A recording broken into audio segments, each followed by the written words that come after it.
मित्रांनो नमस्कार. कायदेशीर माहिती देणाऱ्या माझ्या YouTube चॅनलमध्ये तुमचं स्वागत आहे. आजचा विषय सार्वजनिक ठिकाणी ओरडणे हा भारतात गुन्हा आहे का, आपण त्याच्यावरती बोलूया.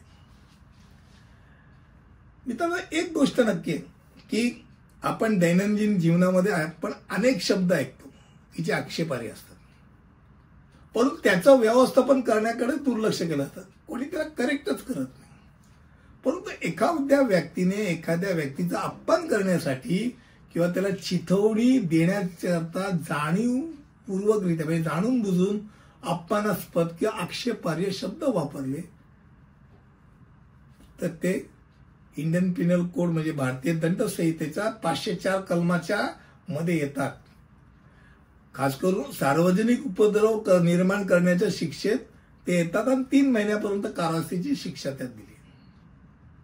पण एक गोष्ट नक्की, भारतीय दंड संहितेच्या कलम 294 मध्ये सार्वजनिक ठिकाणी अश्लील कृत्य किंवा शब्दांसाठी शिक्षा दिली जाते.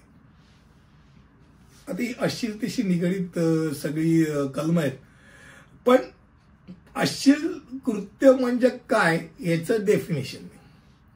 परंतु ते जेव्हा सार्वजनिक ठिकाणी घडते तेव्हा ते राज्याच्या अधिकारात प्रवेश करते.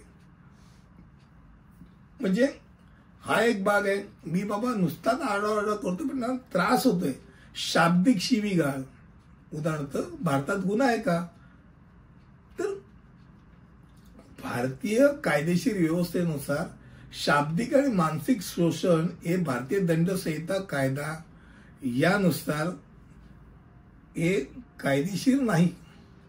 त्यामुळे कुठच्याही स्त्रीचा उदाहरणार्थ सांगायचं झालं तर तिचा नम्रतेचा अपमान करण्याच्या दृष्टिकोनानं कोणत्याही हेतूने हावभाव करणं, शब्द बोलणं किंवा कृती करणं काम धंद्याला लागू शकतं, हे लक्षात घ्या. त्या शाब्दिक शिवीगाळ केल्यामुळे तुम्ही तुरुंगात जाऊ शकता का, तर जो कोणी हेतुपुरस्पर अपमान करतो किंवा चिथवणी देतो किंवा त्या चिथवणीमुळे सार्वजनिक शांततेचा भंग होईल असं जेव्हा वाटतं तेव्हा कोणताही गुन्हा केला जाईल याची शक्यता निर्माण होते, तर पोलीस तुम्हाला अटक करू शकतात. एवढं डोक्यात ठेवा. आरडाओरडा करणं सार्वजनिक ठिकाणी अलाउड नाही. तुमच्या घरामध्ये अलाउड आहे का, मग जाता जाता हा प्रश्न, तर घरामध्ये पण अलाउड आहे. त्याच्यासोबत बाजूच्याला त्रास व्हायला लागला आणि बाजूच्यानी कंप्लेंट केली तर पोलीस त्याची दखल घेऊ शकतात. हे डोक्यात राहू द्या.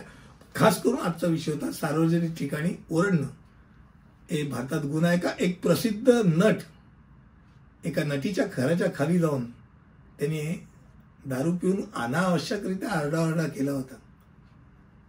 नटाच्या नावाची गरज नाही घ्यायची, लक्षात आलं असेल. पोलिसांनी त्याला पोलीस स्टेशनात घेऊन गेलेले, समज दिलेली आणि सोडलेलं होतं. हे डोक्यात राहू दे. पुढच्या व्हिडिओमध्ये असंच काहीतरी नवीन काहीतरी रोचक घेऊन येईल.